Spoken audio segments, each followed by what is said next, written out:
नमस्ते ट्रेडर्स। मेरा नाम है पवन चौधरी और आपका मेरे चैनल सेविंग्स ग्रो में स्वागत है। तो ट्रेडर्स, आपको क्या लगता है कि लोन लेके ट्रेडिंग करनी चाहिए कि नहीं करनी चाहिए? क्या लगता है आपको? ये एकदम सच बात है कि बहुत सारे ट्रेडर्स के पास पैसों की दिक्कत होती है। ठीक है, हर किसी के पास अपने पापा का पैसा नहीं होता। ठीक है, अपने पिताजी का पैसा नहीं होता या घर वाले फाइनेंशियली साउंड नहीं करते। तो उनके लिए क्या लगता है कि लोन लेके ट्रेडिंग करनी चाहिए कि नहीं करनी चाहिए? ठीक है, मैं इस प्रश्न को थोड़ा सा मॉडिफाई करता हूँ। क्या हमको इस ट्रेडिंग बिजनेस के लिए लोन निकालना चाहिए कि नहीं?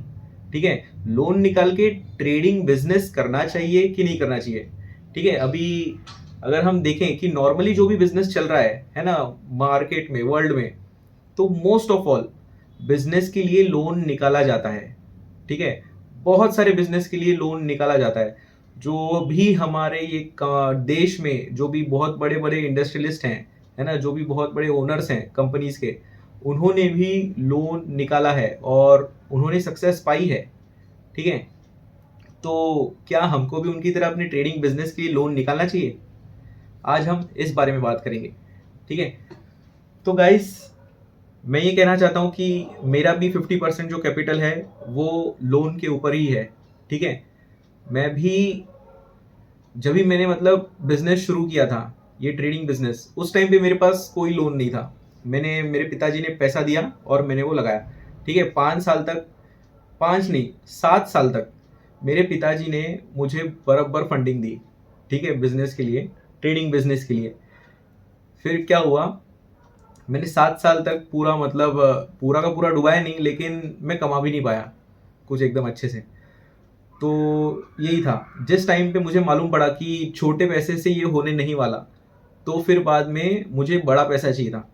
ठीक है, क्योंकि मुझे एक फॉर्मूला मिल गया था मार्केट में, है ना, मनी मैनेजमेंट का, कि अगर मुझे 50,000 अगर कमाने हैं, ठीक है, तो मुझे 10 लाख रुपए का कैपिटल चाहिए, मतलब चाहिए ही। अगर जो भी मेरा कैपिटल है, मुझे मैं उसका सिर्फ 5% ही कमाऊंगा हर महीने। ठीक है, ये फॉर्मूला मुझे मालूम पड़ गया था और फिर उसके बेसिस पे मुझे कैपिटल की ज़रूरत थी। ठीक है, 7 साल के बाद 8वें साल में, मतलब 8वें साल तक मेरे पास कम कैपिटल था, लेकिन उसके बाद मैंने लोन निकाला। ठीक है, उस टाइम पे मेरा लोन कुछ तो 5 लाख के आसपास था। तो उसके बाद भी उसके बाद भी मैंने लोन के ऊपर ही ट्रेडिंग की।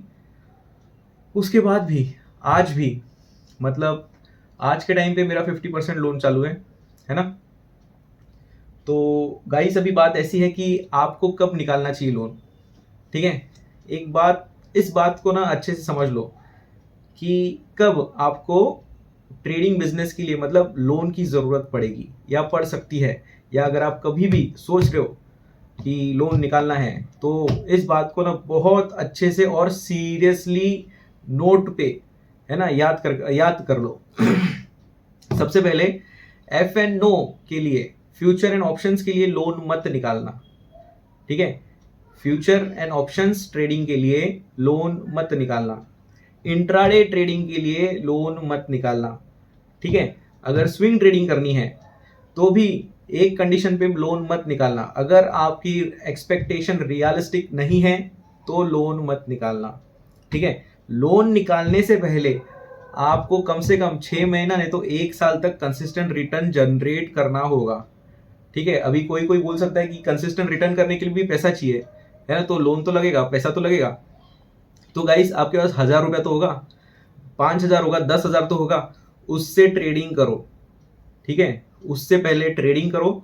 अगर 1,000 रुपया है आपके पास, ठीक है, तो देखो कि क्या मैं मंथली 50 रुपया बना पा रहा हूं कि नहीं। ठीक है, अगर 10,000 रुपया है आपके पास, तो क्या आप मंथली 500 रुपया बना पा रहे हो कि नहीं। मतलब ये 500 और 50 5% है कैपिटल का। अगर ये कंसिस्टेंटली हो पा रहा है तो ही आप एलिजिबल हो लोन के लिए। ठीक है, नहीं तो फिर सोचना भी मत। यही एक कारण है कि बहुत सारे नेगेटिव स्टोरीज फैले हुए हैं मार्केट में, जिसके वजह से लोग बर्बाद हो जाते हैं और स्टॉक मार्केट को बदनाम करते हैं। अपनी खराब मतलब अपनी गलत सोच की वजह से वो स्टॉक मार्केट के ऊपर पूरा का पूरा मतलब फोड़ देते हैं, है ना, अपने सर का टेंशन स्टॉक मार्केट पे डाल देते हैं, है ना, जो उनकी गलतियां हैं, है ना, जो उनका ब्लेम है, एक्चुअली उनको खुद को ब्लेम करना चाहिए, वो स्टॉक मार्केट को ब्लेम कर देते हैं कि यार इसकी वजह से हो गया, ऐसा हो गया, वैसा हो गया। ठीक है गाइस, तो ये एक बात याद रखना, ठीक है। और एक चीज ऐसी है कि फॉर एग्जाम्पल, है ना, अगर आपका मन है कि मैं 1 लाख का, फॉर एग्जाम्पल ना, एग्जाम्पल की तरह लो, अगर मैं 1 लाख का लोन निकालूं, ठीक है, और मैं मंथली 5,000 रुपये कमाना चाहता हूँ, तो फिर ठीक है, अगर आपने पहले भी ट्राई कर चुके हैं और आप ये मेथड से जाना चाहते हो, है ना, ये रियलिस्टिक एक्सपेक्टेशन रखना चाहते हो। और गाइस, ये रियलिस्टिक एक्सपेक्टेशन मैं किस बेसिस पे बोल रहा हूँ, जिम साइमंस एक बहुत बड़े ट्रेडर, उनकी कंपनी रिनाइसेंस, है ना, हेज फंड है उनकी, ठीक है, तो उनका वर्ल्ड रिकॉर्ड है बहुत सारे सालों तक कंसिस्टेंटली पैसा बनाना, है ना, 66% पर एनम के हिसाब से उन्होंने बनाया है।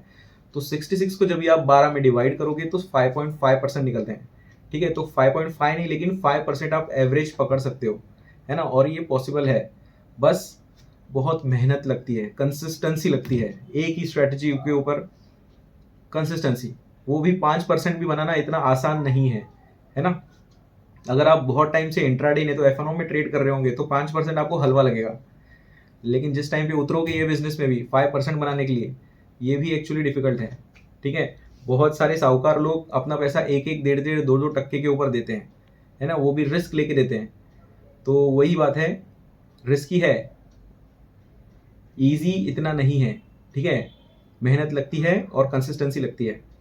तो मैं बात ये कर रहा था कि अगर आप 1 लाख रुपए का लोन निकाल के अगर आप उसको 5-5 हज़ार रुपये बनाने के चक्कर में हो, है ना, कि 1 लाख रुपए का लोन निकालूंगा और 5,000 कमाऊंगा और फिर उसका इंटरेस्ट भरूंगा और उसका ईएमआई भी मतलब जो है वो भरते रहूंगा, तो ये सही तरीका है।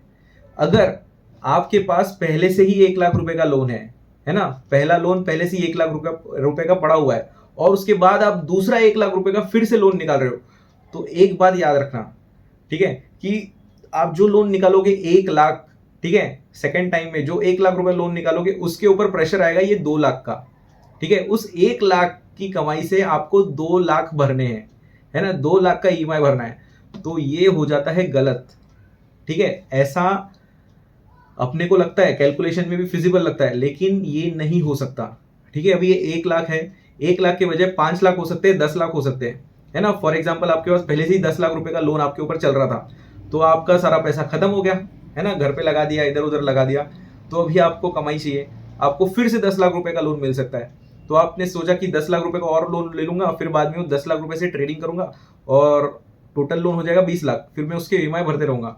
ऐसा नहीं होने वाला, ठीक है। आज जो मेरे पिताजी का जो बिजनेस था वो बंद पड़ा, उसका एक मेजर कारण भी यही है कि ओवर लोन हो गया, है ना।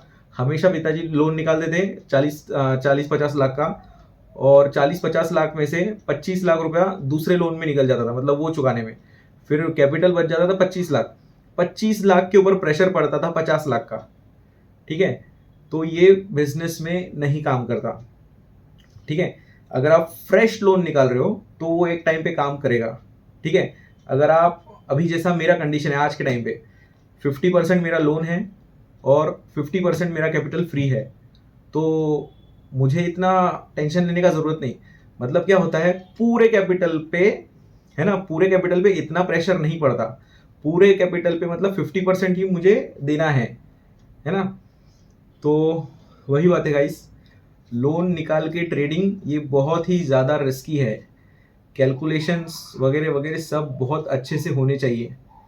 अपने को इजी लगता है और आज के टाइम पे बहुत इजी है, अपने को क्रेडिट कार्ड से भी 4-5 लाख रुपए इजीली मिल जाता है, ठीक है। मेरा भी एक स्टूडेंट की बात हुई थी मुझसे उसने कहा था कि उसने बहुत सालों तक क्रेडिट कार्ड यूज़ किया, वो लोन निकालता था छोटे छोटे और उसको रीपे करता था टाइम टाइम पे। तो हुआ क्या, उसका जो लिमिट था वो बढ़ गया, उसका सिबिल स्कोर भी बहुत अच्छे से हो गया, तो उसको जो भी कंपनीज हैं, फॉर एग्जांपल बजाज हो गई, बजाज फाइनेंस, और जो भी प्राइवेट फर्म्स हैं उनकी तरफ से उसका जो ये था लोन अमाउंट वो 10 लाख तक मतलब सैंक्शन हो रहा था। ठीक है, तो ये कुछ तरीके हैं कि अपन अपना लोन का जो सैंक्शन होता है वो अपन बढ़ा सकते हैं, अपन टाइम टू टाइम रीपे कर करके। अगर आपने सोचा कि मुझे ऐसा करना है तो आपको 1.5 से 2 साल लगेगा, 1.5 से 2 साल तक आपको प्रॉपर भरना है। ठीक है, ईएमआई अगर जरूरत नहीं हुई तो भी क्रेडिट कार्ड यूज करना है और भरते जाना है भरते जाना है। इससे बस क्या होता है कि आपका ट्रैक रिकॉर्ड जो है ना वो क्लीन दिखता है और ऐसा सामने वाले कंपनी को मालूम पड़ता है कि बाबा ये पंचुअल बंदा है ना, ये काम करता है और ये टाइम टू टाइम भरता है पेमेंट, है ना, रीपेमेंट करता है, ईएमआई टाइम टू टाइम भरता है। तो इससे अपना सिविल स्कोर बहुत ज़्यादा इंप्रूव हो जाता है। तो ये अपन कर सकते हैं, लेकिन गाइज ये रिस्की है। ठीक है, जिस टाइम पे अपन पैसा निकाल लेते हैं, यूज करना चालू कर दें और अगर अपन गलत चीज में फंस जाएं, है ना, अनरियलिस्टिक एक्सपेक्टेशंस में, सबसे बड़ी बात अनरियलिस्टिक एक्सपेक्टेशन, तो ये सब अपने अगेंस्ट जाएगी। ठीक है, इस बात को ध्यान रखना। लोन निकाल के ट्रेडिंग ये बहुत रिस्की है। ठीक है, बहुत मतलब बहुत रिस्की। इस बात को दिमाग में डाल दो। अगर पैसा चला गया, है ना, ऐसा नहीं कि अगर आपने 5 लाख का लोन निकाला तो आपका 5 लाख में से पूरा 5 लाख जाएगा, ऐसा नहीं। आपका 1 2 3 लाख निकल जाएगा और हाथ में बचेगा 2 लाख। फिर वो 2 लाख के ऊपर प्रेशर आएगा 5 लाख का। ठीक है, ये अच्छे से समझ लो। और मेरा जो लोन है वो गोल्ड लोन है। ठीक है, मेरा बस मैं कभी भी अगर लोन लेता हूँ, मैंने बहुत बार आज तक अपने लाइफ में बहुत सारे लोन लिए, मतलब फॉर एग्जांपल 13 14 बार लिया होगा, शायद 15 बार भी। मैंने बहुत सारे लोन लिए पिछले 6 7 सालों में, है ना। तो अभी ये मेरा लास्ट लोन चल रहा है, मतलब अभी तो रनिंग में एक ही चल रहा है। ठीक है, तो ये भी मैं हमेशा यही ट्राई करता हूँ कि मुझे कम से कम रेट ऑफ इंटरेस्ट पे लोन मिले। ठीक है, तो वही बात है कि कम रेट ऑफ इंटरेस्ट रहेगा तो फिर अच्छा होता है। अगर हम पर्सनल में जाते हैं, पर्सनल लोन निकाल के अगर आप सोच रहे होंगे कि मैं ट्रेडिंग करूंगा, तो गाइज ये मत करना। ठीक है, लोन निकालना तो कुछ गिरवी रख के ही निकालना। अगर पर्सनल के पीछे भागोगे तो फिर वो एक माया जाल है। ठीक है, बहुत बुरी तरह से फंस फंस सकते हो। बस गाइस यही है कि जिंदगी बर्बाद हो सकती है। ठीक है, जो भी बड़े बड़े बिजनेसमैन हैं, दूसरे बिजनेसमैन हैं, वो लोन निकालते हैं तो अपने बिजनेस में डालते हैं। यहाँ पे अपना ट्रेडिंग बिजनेस उनके बिजनेस से टोटली डिफरेंट है ना। वो काम करेंगे और अपना धंधा बढ़ाएंगे। अपने को काम करना मतलब डिसिप्लिन रहना, सबसे बड़ा अपना पहला रॉ मटेरियल है कि डिसिप्लिन रहना, पेशेंस रखना, रियलिस्टिक एक्सपेक्टेशंस रखना, ये अपना रॉ मटेरियल है ये बिजनेस में। ठीक है, हमको दूसरों से लेना देना नहीं है, हमको एक्चुअली लेना देना है लेकिन स्क्रीन से, जो क्राउड साइकोलॉजी है उससे, जो हमारे कॉम्पिटिटर्स हैं उनसे, स्मार्ट मनी से। उन्होंने स्मार्ट मनी ने तो दिखा दिया है, तय कर लिया है कि हम लोग मतलब डम मनी है ना, हमारा पैसा डम है, मतलब मूर्ख है अपना पैसा। वो अपना पैसा स्मार्ट मानते हैं, है ना। तो इस चीज़ को बहुत अच्छे से समझ लेना गाइस, है ना। इस चीज़ को बहुत अच्छे से गहराई से एनालिसिस करना, उसके बारे में लॉजिकली सोचना, है ना, उसके बाद ही ये स्टेप उठाना, नहीं तो बहुत पछताओगे जिंदगी भर।